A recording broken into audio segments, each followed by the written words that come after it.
Good morning, everyone. My name is Chad Jones. I'm with the National Tile Contractors Association. This is Melissa Swan and Mark Highline, also with the National Tile Contractors Association. Today we're going to be demoing some grout out of the reference manual, chapter 9, or 8, about grouts. We're going to use this as our guide in installation of the grout that we've already installed the tile. Now we're ready to grout it. All right, so first thing we're going to do is we're going to start with the non-sanded grout. Just going to get that ready. The joints have been cleaned. All the spacers have been removed. 2/3 of the joint has been cut out for depth so that we can get the proper amount of grout inside of there. She's going to go ahead and press in on that and trying to push that grout into the joints, not having voids behind that grout. If you happen to be trying to use a sanded grout on glass, you would want to test an area. The sand in that grout could scratch the glass. So if you had an area that maybe was a little bit out of the way or whatnot, then you can test it on that. Also, you don't want to just go ahead and grout that in and then wash it immediately afterwards. You want to have it set just a little bit. After she grouts this, impregnating it or pushing it into the joints, she's going to take it on a 90-degree angle with the sharp edge of the rubber float and cut off all that excess material on a 45-degree angle from the joints, which is kind of tough to do on this because it's all like herringbone and on the angles. So you just want to make sure that you don't knock into the grout joints, digging out that grout.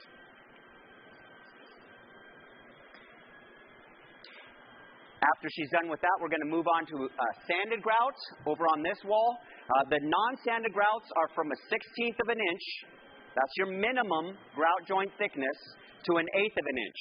Now over here on sanded, we can go from an 1/8 of an inch on up to whatever size we need that grout joint to be.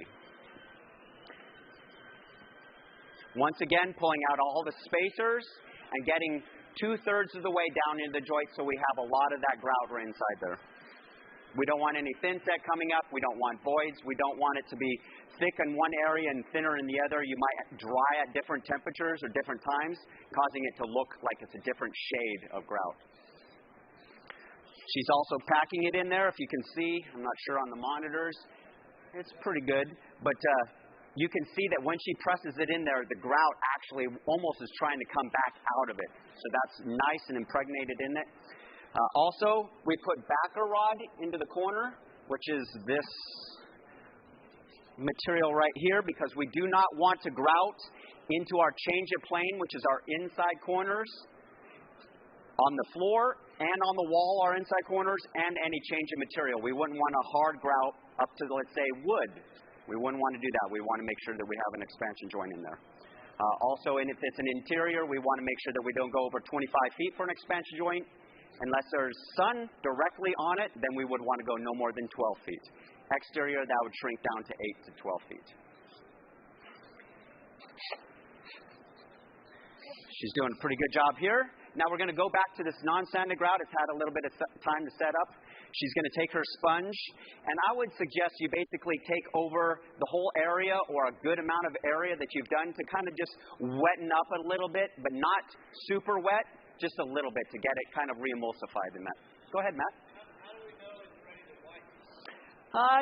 It's tough to say, but this would be a little bit more. You don't want to have to wash. You're not trying to wash out the joints, and if it's not set up enough, you're just going to just pull it right out of the joints. You can see that there's a little bit of this that's starting to set up. The color's changing on it. This is glass, so it's not pulling a lot of moisture out of there. The only moisture that's being pulled out is from the substrate behind it. So she's going to take a sponge. Go ahead.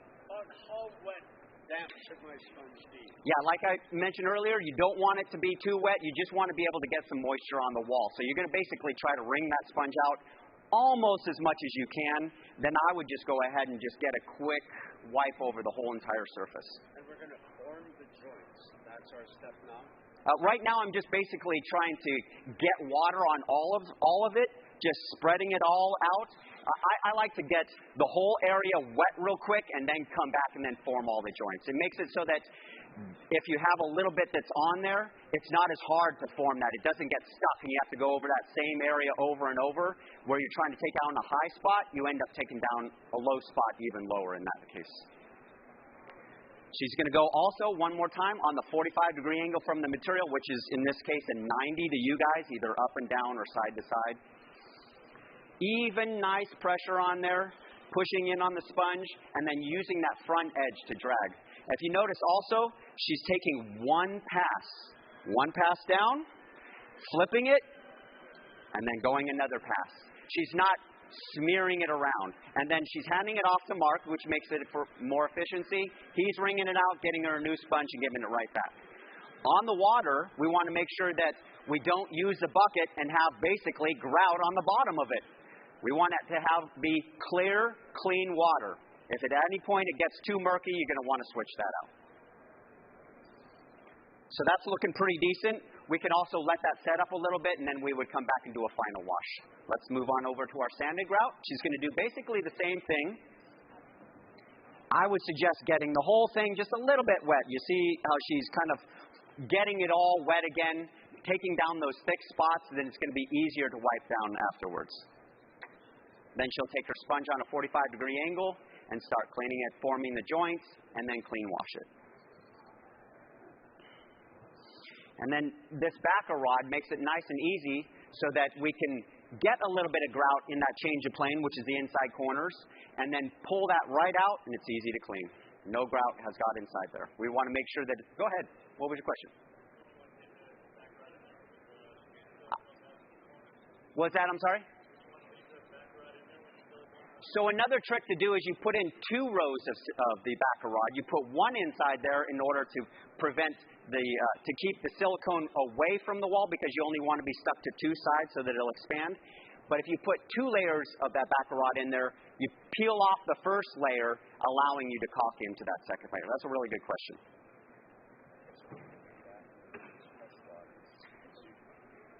Do you need fresh water, or are you okay? No, we need some fresh water for our final cleanup. I've got some right. You got some over there? Okay. But should we form the joints now, right? Yep. How long should we let this rest before we do a final wash? You'd want to make sure that you're not washing it out again. If you wash it too many times, you're going to basically pull the pigment out of the grout. We definitely don't want to do that.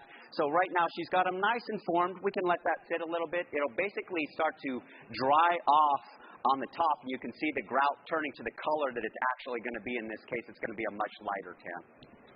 Go ahead, Matt. You've got a backer rod in the corner. How much of a joint there? How big is that joint? It's a minimum of 1/8 of an inch and up. So like if it's a 1/4 of an inch would be a good joint in there. And it would also depend on the spacing of your grout joints. If you have, or your expansion joints, if you have more expansion joints, you can go to a smaller joint. So if it was an 1/8 inch, we could pull that backer rod out and just put a new one in?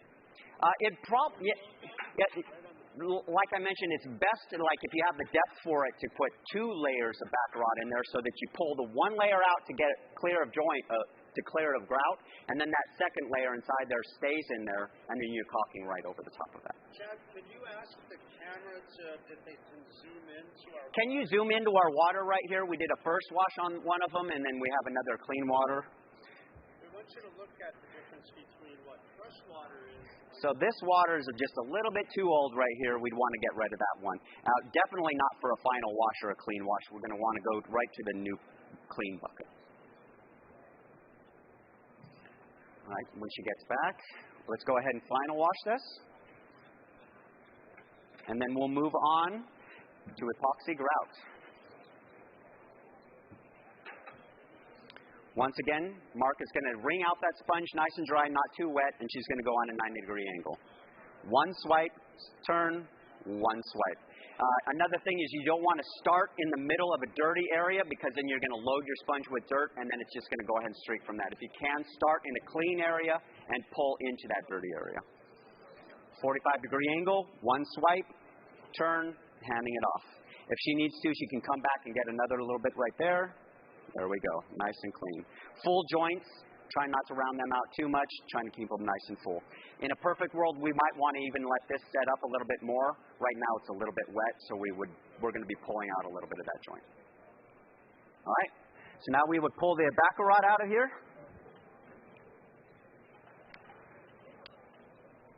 And if we had 2 layers, we would leave the second layer inside there. This is going to make it nice and clean in there. If you can see that we're pulling out all that grout.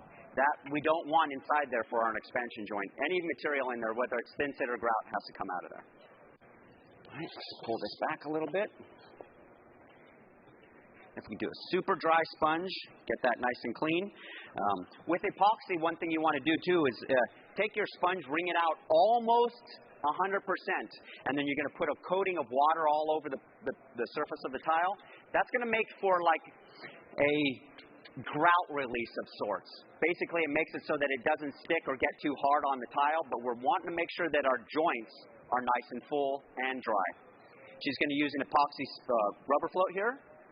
That'll make sure that it gets inside there. Epoxy can be a little bit thicker, and it's a little bit tougher to work with. It's almost like putting gum inside of a grout joint.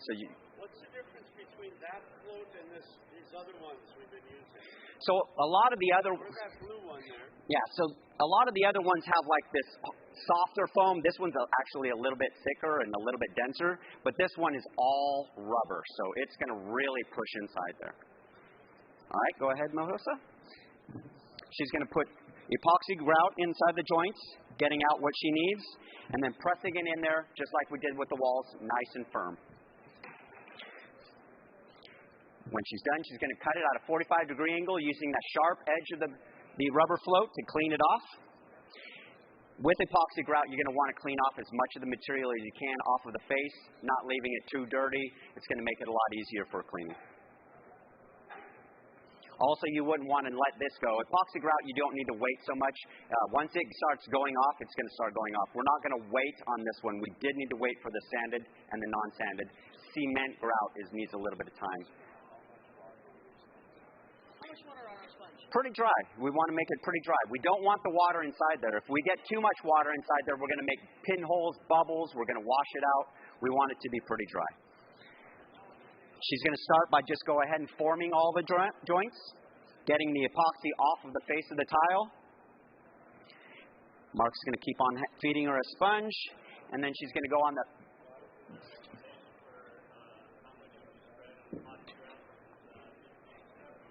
It would be the amount that you can clean up. So if you had a crew, that would be more epoxy grout. Epoxy grout won't go quite as quick as like some other grouts, but it will, once it starts going off, get pretty hard pretty quick. And then you'll have an issue. You can also use scrub pads. They make these, basically they're a rubber float, and then they have different hardnesses or densities of scrub pad that'll make it a little bit easier to clean off. If it's pretty bad, you're going to go ahead and scrubby it in, basically, forming the joints and getting most of the material out of the joints or off the tile, and then go ahead and form the joints after that. All right, so she's going to take it on in this case, it's going to be tough for a 45-degree angle against the wall, but as much as she can, pulling that out, getting as much material off as possible. If you leave too much of this on there, you're going to get the resins that are inside there, and then it's going to shine on there, and it's going to be very difficult to remove that. There we go, nice and 45-degree angles. Mark's going to keep getting her sponge. That actually looks pretty darn clean right there. We would do the same thing where we would pull out backer rod here, making sure our joints are nice and clean. Before we shift, could you explain about keeping your float clean? Yeah, if your float gets, you don't want to make sure that you're on it. You know, if you let your rubber float get dirty, you're going to leave gouges inside of it. You try to use a pointer later on to try to clean it out, you're going to actually be pulling rubber with it, and then it's going to just go ahead and streak all over you, leaving more of a mess to clean up afterwards. What's a pointer? A pointer? A pointer is also what we would call a margin trowel, which is a thin margin trowel, basically. So, and you can use that for mixing and all that kind of stuff. He's just trying to throw me off. I'm going to just... We're going to go ahead and spin this around. Okay.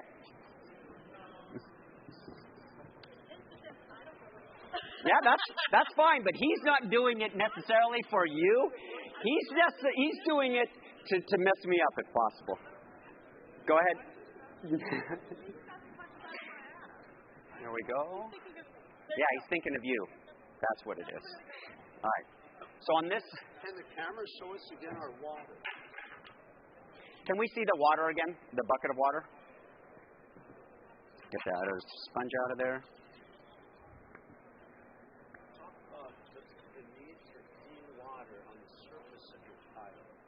All right, you see that right there? That's dirty water. We want to get rid of that, the epoxy water.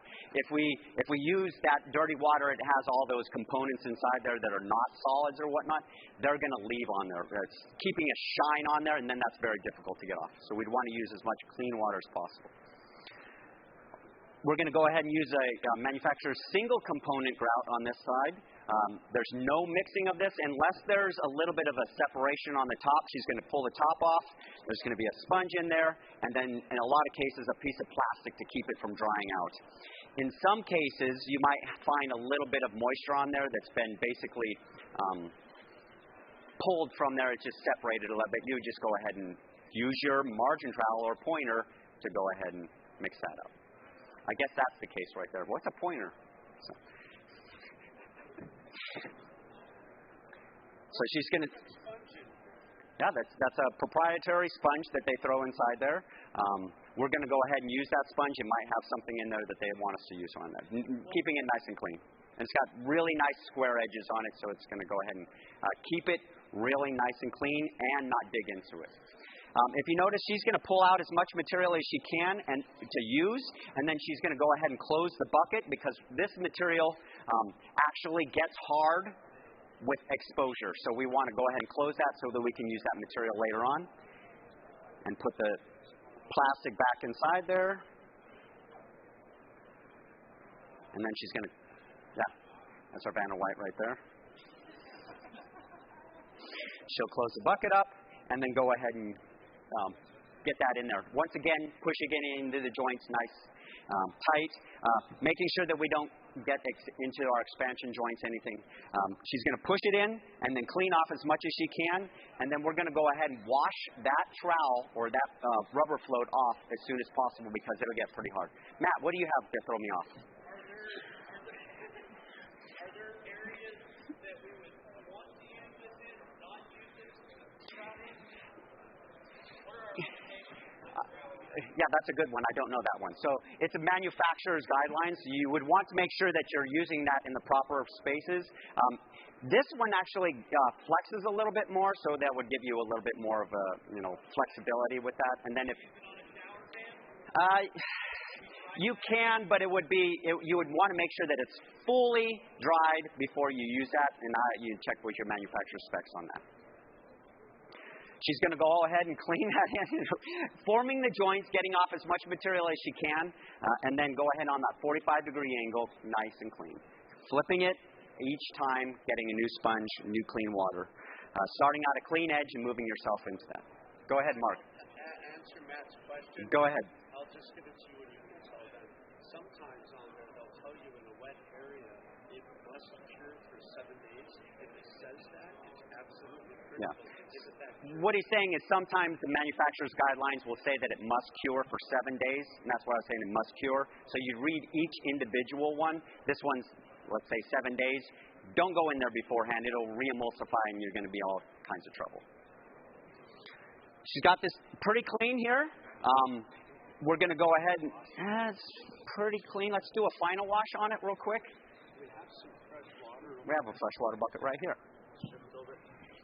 So can we put that water under the camera and show them this water alongside? Can we get another view from the top of the waters? We want you to see the urethane. One of them, it's a little bit tougher to see than the color because it doesn't have so much color in it, but it is very milky, and we want to get that urethane out of there. If we go ahead and clean wash with that, we're just putting it right back on.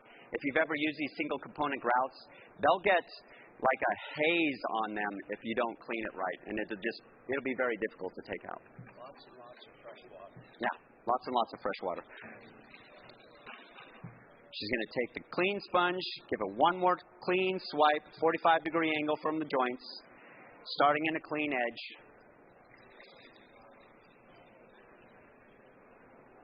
There we go. Pretty good. Now let's, yeah, go ahead.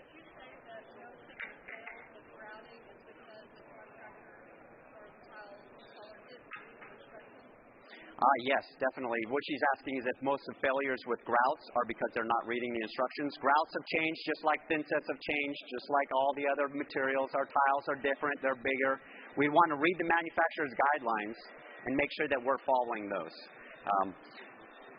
This grout, the single component, is a newer thing. You'd want to make sure that you're able to clean the area that you put out within the time frame. This material might go off in like 5 minutes or 10 minutes. You want to be able to smear out what you get, trowel it in, clean it off within that time frame. Each manufacturer is going to have that on their list, for what they want you to do. Now, what she's going to do is take it, microfiber sponge. Let's use that one right there or whatnot. Yvonne. She'd like to show you a technique using multiple sides of this. So the microfiber sponge will get that last little bit to clean it, and what she's going to do is instead of going in and cleaning out a microfiber sponge, getting it almost bone dry, you're wringing out all the moisture out of it, is folding it into quarters. So now she can use one area, flip it around, do another area, flip it around the inside out, do another couple areas. That'll save you time from cleaning it multiple times. There we go. Nice and clean. Another thing you can do is you can take a microfiber sponge, and what we like to do is wrap it around so that you have a perfectly flat surface. You can even grab onto either side, and you're going to pull, and it has a nice uniform without your fingers or any indentations from anything. It makes it nice and flat, pulls out all that off. And that works great for walls. Yeah, works great for walls is what he says. Okay, I think we're pretty good here. We made sure that all our rubber floats are nice and clean afterwards. With a single component, we will definitely make sure that we rebox it up, or however it is. Some of them come in those smaller containers. If you leave like this is a large amount of grout, with it open, it'll all go bad. Any liquid you see on the top, you're going to go ahead and mix that in. How about your float? This edge on the float, what if that gets, I've seen them get rounded over. Yeah. What he's saying is basically if the edge of the float gets rounded, because you're basically coming in on a 45 and squeezing it into there or pressing it in there, making sure your joints are nice and full. If it gets any worn or wear on it and it starts to round, you want to get rid of that one because you're going to leave more material on there. One thing you can do is you can have two rubber floats where you're using one to push it in and then you're using another one to squeeze it off. That'll get you a lot longer lifetime on that rubber float. All right, pretty decent. So to go over what we've done here on our module, we started out with some bad cement backer board, not the material itself, but the wall itself, and we patched it. We also did thick bed on our sidewalls and on our pan. From there, we membrane these. We used a sheet good, we used liquid applied, and we used peel and stick membrane. Then we installed the tile using the thin bed method. Then we installed glass tile and talked about environmental conditions. And then we finally moved on to grouting. That's pretty much the end of our demo on this. We're going to be all over the road, so come out, see us. NTCA, check your schedule. You can go on the website, take a look on that, and you can see me. I'll be out pretty much on all of the regional training programs, and we have workshops, all kinds of stuff. I'm Chad Jones, Mark Heinlein, Melissa Swan. Thank you.